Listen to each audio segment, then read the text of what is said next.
ఇక్కడికి అతను నన్ను డబ్బు తీసుకురమ్మన్నాడు. ఆ డబ్బు తీసుకుని ఈ ఫోటోగ్రాఫ్స్ ఇచ్చాడు. కానీ ఇది చాలా పెద్ద మార్కెట్ కదా, అతను ఎట్నుంచి వచ్చేది మనకెలా తెలుస్తుంది? ఈ ఏరియాలో చాలా ఫోటో స్టూడియోలు ఉన్నాయి. మనం ఒక్కొక్క స్టూడియోలోనూ అడుగుతూ వెళదాం, ఎక్కడైనా క్లూ దొరకచ్చు. సరే, అక్కడ షాప్ కనిపిస్తోంది, అక్కడ నుంచి స్టార్ట్ చేద్దాం.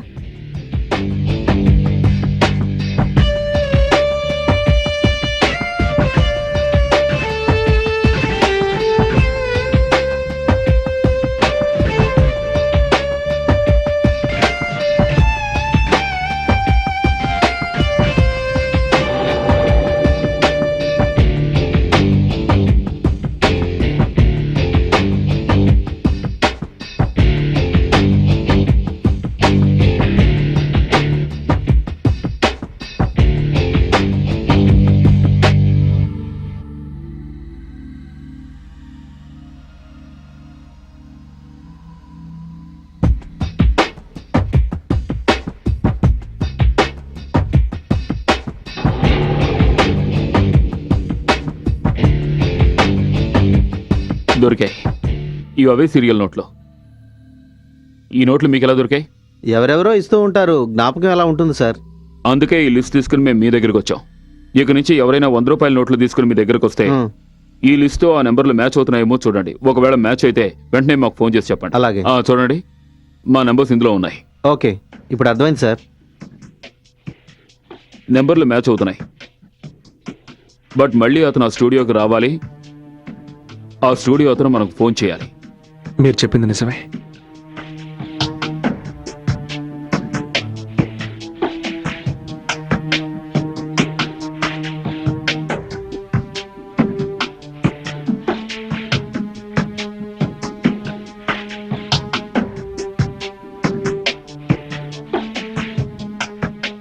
మనకింకా 2 రోజులు మాత్రం టైం ఉంది.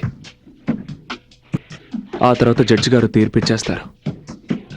Just 2 days.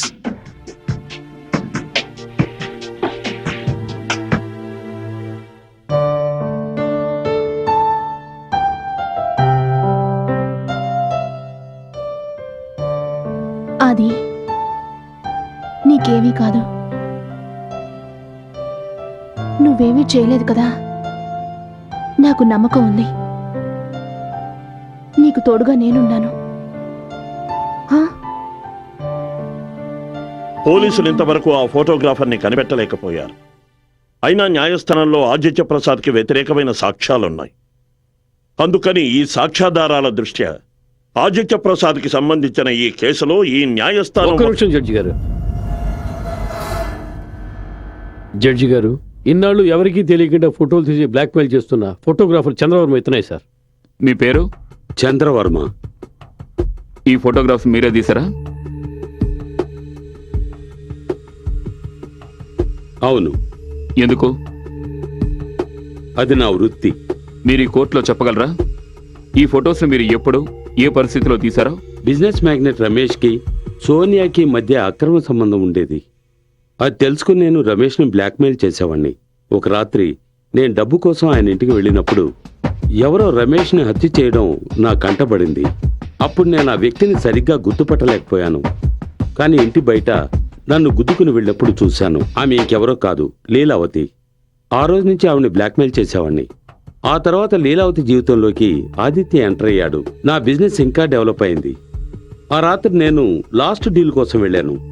ఆవిడ నాకు 5 లక్షలు ఇస్తానని చెప్పింది. కానీ ఆదిత్యని అక్కడ చూసి నేను బయటే ఆగిపోయాను. ఇద్దరికీ గొడవ జరిగింది. కానీ కాసేపు ఆగిన తర్వాత లీలావతి తన గదిలోకి వెళ్ళిపోయింది. ఆ తర్వాత ఆదిత్య బయటికి వెళ్ళిపోయాడు. నేను మెల్లగా ఇంట్లోకి వెళ్ళాను. లీలావతి మూడవుట్లో ఉంది. నన్ను కోపంతో బయటికి వెళ్ళమంది. పైగా నీ ఇష్టం వచ్చినట్టు చేసుకోమని ఫోటోలు నా మొహాన్ని కొట్టింది. నాకేం అర్థం కాలేదు. మాట్లాడకుండా అక్కడి నుంచి వచ్చేశాను. నెక్స్ట్ డే పేపర్లో లీలావతి హత్య చేయబడినట్టు హెడ్లైన్స్ లో వేశారు. థ్యాంక్ యూ మిస్టర్ చంద్ర, మీరు వెళ్ళొచ్చు. Thank you sir. Your honour, mister Chandra సాక్ష్యం వల్ల తెలిసింది ఏమిటంటే ఈ హత్య జరగడానికి అరగంట ముందే మిస్టర్ ఆదిత్య ప్రసాద్ అక్కడి నుంచి వెళ్ళిపోయారు. తర్వాత ఆయన పికాసో బార్కు వెళ్లారు. అక్కడి నుంచి లీలావతికి ఫోన్ చేశారు. అక్కడ ఆన్సరింగ్ మిషన్ లో మెసేజ్ పెట్టారు. ఆ టేపే ఆఫీసర్ అలీ దగ్గరుంది. అక్కడున్న బార్ కుర్రాడితో ఆదిత్య గొడవ పడ్డారు. ఆదిత్య బాగా మత్తులో ఉండడం వల్ల అక్కడున్న బార్కు రాడే టాక్సీ ఎక్కించి ఆయన ఇంటికి పంపించాడు. మరుసటి రోజే ఆయన తన కారును కూడా అక్కడి నుంచి తెచ్చుకున్నాడు. వాడికి ఎంత ధైర్యం ఉంటే నా మీద చేస్తాడు. ఈ విషయం బార్కు రాళ్లే సాక్ష్యం చెప్తారు.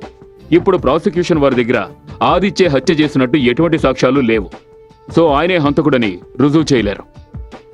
అందువల్ల నేను ఈ కోర్టు వారిని మిస్టర్ ఆదిత్య ప్రసాద్ని నిర్దోషిగా విడుదల చేయవలసిందిగా కోరుకుంటున్నాను. మిస్టర్ శరత్, మీరేమైనా చంద్రవర్మని క్రాస్ ఎగ్జామిన్ చేయదలుచుకున్నారా? No your honour. లీలావతి హత్య జరిగిన రోజున మిస్టర్ ఆదిత్య ప్రసాద్ ఆవిడ ఇంటికి వెళ్లిన మాట నిజమే అయినా మిస్టర్ చంద్రవర్మ బార్ కుర్రాళ్ల సాక్ష్యాల వల్ల అతనికి ఈ హత్యకు ఎలాంటి సంబంధమూ లేదని రుజువైంది.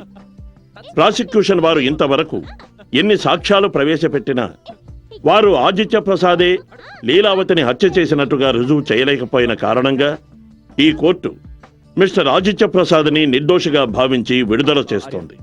అసలైన హంతకుడు ఎవరన్నది కనిపెట్టవలసిందిగా పోలీసుల్ని ఆదేశిస్తోంది. The case is dismissed. రా బాబు.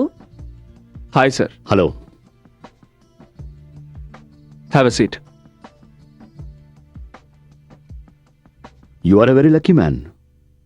మీ భార్య ఎంతో తెలివైంది.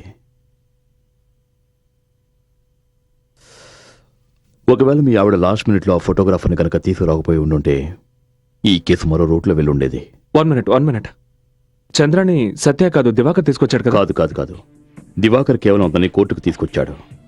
అతన్ని కనిపెట్టింది మీ ఆవిడే. ఎప్పుడైతే సిల్వర్ స్టూడియో ఓనర్కి చంద్ర గురించి తెలిసిందో అతను మీ ఇంటికి ఫోన్ చేశాడు. ఆ ఫోన్ సత్య తీశారు.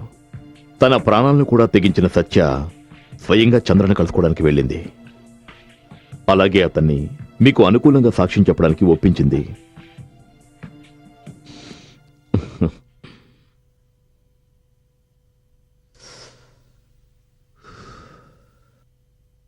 నమస్తే సత్యవతి గారు. భార్య అంటే ఇలా ఉండాలి. ఆయన కోసం మీరు ఎంతో చేశారు, కానీ మీ ఆయన మీ దగ్గర అన్ని విషయాలు దాచారు.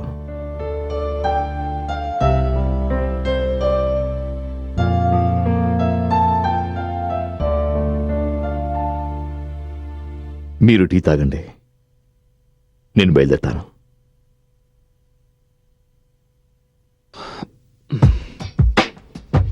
బాయ్. బాయ్.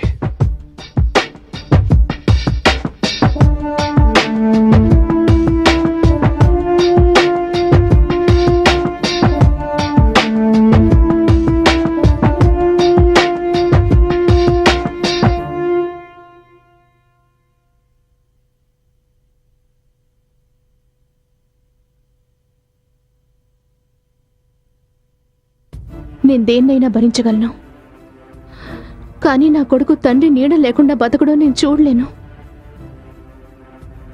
వాడి భవిష్యత్తు కోసమే నేను ఈ పని చేశాను. నాకిదే మంచిదనిపించింది. లోకం దృష్టిలో అది మంచో చెడో నాకు తెలియదు. అది నేనొక తల్లిగా ఆలోచించాను. నువ్వు చెప్పేదాన్ని బట్టి చూస్తుంటే నీకు అంతకుడు ఎవరో తెలుసా? తెలుసు. అయితే మరి కోర్టులో అతని పేరు ఎందుకు చెప్పలేదు?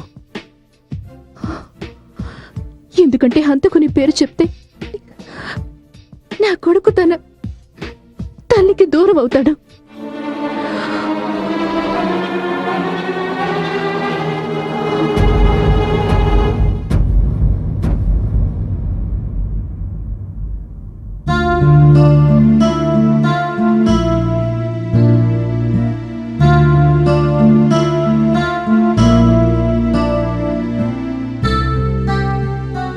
మీరేమనుకున్నారు? నాతో గడపాల్సిన మీరు దాంతో కులుకుతూ ఉంటే నేను చూస్తూ ఊరుకుంటాననుకున్నారా? మీరు ప్రతిరోజు ఆలస్యంగా రావడం, మాటకు ముందు నాతో అబద్ధాలు చెప్పడం, ఆఫీస్ టైంలో ఆఫీస్లో ఉండకపోవడం, మీరు చెప్పే ప్రతి మాటని నేను ఎప్పుడూ నమ్ముతూనే ఉండేదాన్ని. కానీ ఆ రాత్రి రెస్టారెంట్ నుంచి వచ్చిన తర్వాత మళ్ళీ ఆఫీస్కి వెళ్ళాలని చెప్పినప్పుడు నాకెందుకో అది నమ్మాలనిపించలేదు. అందుకే నేను మిమ్మల్ని ఫాలో అయ్యాను. మీరు లీలా ఇంటికి వెళ్ళడం చూశాను. నేను మీ ప్రతి మాటను గమనిస్తూ వచ్చాను. ఆ రోజు అలమార్లో మీ ఇద్దరి ఫోటోలు చూశాక నా అనుమానం నిజమైంది. ఆ రోజు రాత్రి నేను ఇంట్లోంచి వెళ్ళిపోతానని చెప్పినప్పుడు అయితే నన్ను మీరు నా నుంచి చాలా దూరం వెళ్ళిపోయారనిపించింది. నా మనసు విరిగిపోయింది. కానీ నా కాపురం చెడిపోవడం నాకు ఇష్టం లేదు. అప్పుడు నేను నిర్ణయించుకున్నాను, లీలని కలవాలని. నేను తనకి ఫోటోలు చూపించాను, నచ్చ చెప్పాలని ప్రయత్నించాను, మన ఇద్దరి మధ్య నుంచి వెళ్ళిపోమని చెప్పాను. కానీ తను నేను చెప్పిన ఒక్క మాట పట్టించుకోలేదు. పైగా నన్ను ఇంట్లోంచి వెళ్ళిపోమని చెప్పింది. లీలా! నేను తనకి ఎంతో నచ్చ చెప్పాను, కాళ్ళ వేళ్ల పడ్డాను. నా బిడ్డ భవిష్యత్తు గురించి ఆలోచించమన్నాను. ఎంత బతిమాలుకున్నా తను ఏమాత్రం కనికరించలేదు. పైగా నేను నిన్ను సుఖపెట్టలేకపోతున్నానని, అందుకే నువ్వు దాని దగ్గరికి వెళ్తున్నావని, మన పవిత్రమైన బంధాన్ని అపవిత్రం చేసింది, మన ఇద్దరిని విడదీస్తానంది. దాంతో నేను తట్టుకోలేకపోయాను. నేను చేసిన నేరానికి నీకు శిక్ష పడుతుందని నేను ఊహించలేదు.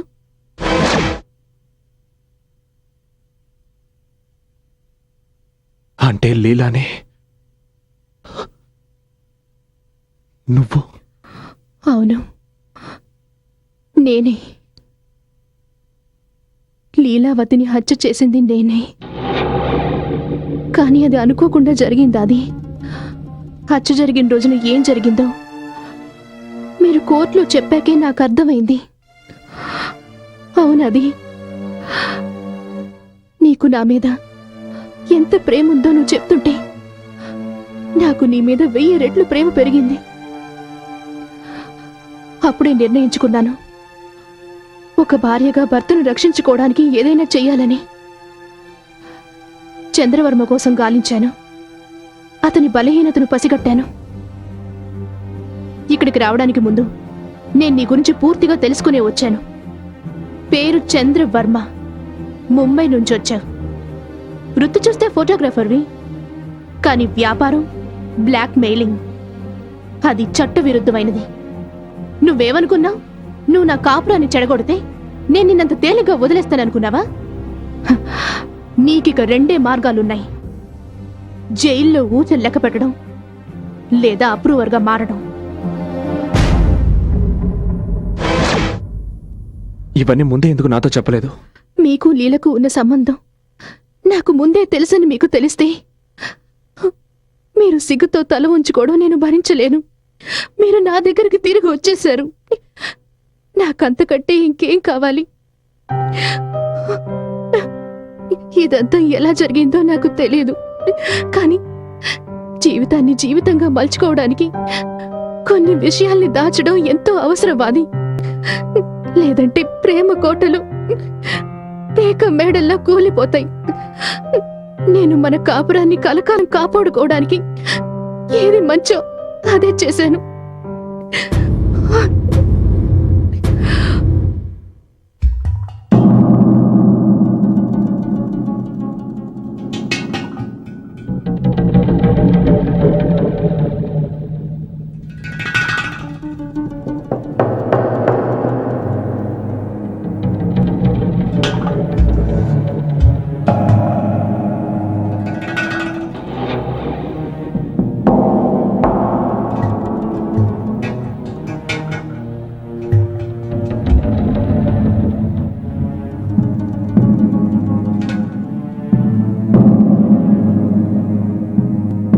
నా లైటర్.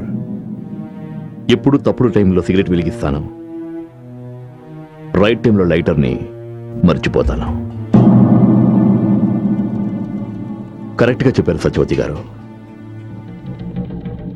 జీవితం ఒక నాటకరంగం అన్నాడు షేక్స్పియర్. అందులో కేవలం మనం కథాపాత్రలో మాత్రమే. దాన్ని మీరు నిజం చేశారు. అలా చేయలేదంటే మీ జీవితం నాశనం అయ్యేది. నా వల్ల మీ జీవితం కూలిపోవడం నాకేమాత్రం ఇష్టం లేదు. All the best.